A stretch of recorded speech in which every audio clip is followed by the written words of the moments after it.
आज का पहला पाठ इब्रानियों के नाम संत पौलुस का पत्र, अध्याय 2, पद संख्या 14 से 18। यह आवश्यक था कि वह सभी बातों में अपने भाइयों के सदृश बन जाएं। परिवार के सभी सदस्यों का रक्त मांस एक ही होता है, इसलिए यीशु भी हमारी ही तरह मनुष्य बन गए, जिससे वह अपनी मृत्यु द्वारा मृत्यु पर अधिकार रखने वाले शैतान को परास्त करे और दास्ता में जीवन बिताने वाले मनुष्यों को मृत्यु के भय से मुक्त कर दे। वह स्वर्गदूतों की नहीं बल्कि इब्राहिम के वंशजों की सुध लेते हैं। इसलिए यह आवश्यक था कि वह सभी बातों में अपने भाइयों के सदृश बन जाए, जिससे वह ईश्वर संबंधी बातों में मनुष्यों के दयालु और ईमानदार महायाजक के रूप में उनके पापों का प्रायश्चित कर सके। उनकी परीक्षा ली गई है और उन्होंने स्वयं दुख भोगा है, इसीलिए वह परीक्षा में दुख भोगने वालों की सहायता कर सकते हैं। यह प्रभु की वाणी है।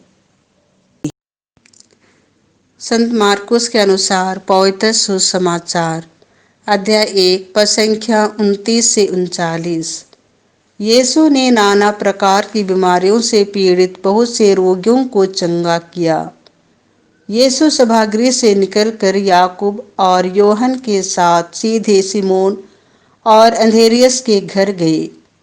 सिमोन की सास बुखार में पड़ी हुई थी।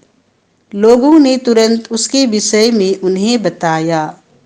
यीशु उसके पास आए और उन्होंने हाथ पकड़कर उसे उठाया। उसका बुखार जाता रहा और वह उन लोगों का सेवा सत्कार करने लगी। संध्या समय सूरज डूबने के बाद लोग सभी रोगियों और अबदूतग्रस्तों को उनके पास ले आए। सारा नगर द्वार पर एकत्र हो गया।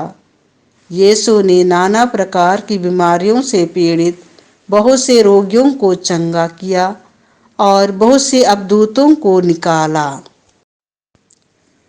वह अबदूतों को बोलने से रोकते थे, क्योंकि वे जानते थे कि वह कौन है। दूसरे दिन यीशु बहुत सवेरे उठकर घर से निकले और किसी एकांत स्थान जाकर प्रार्थना करने लगे।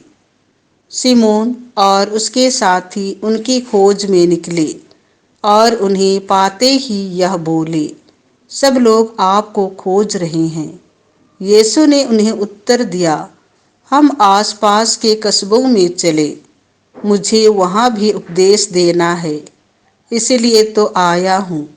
और वह उनके सभागृहों में उपदेश देते हुए और अबदूतों को निकालते हुए सारे गलीलिया में घूमते रहते थे।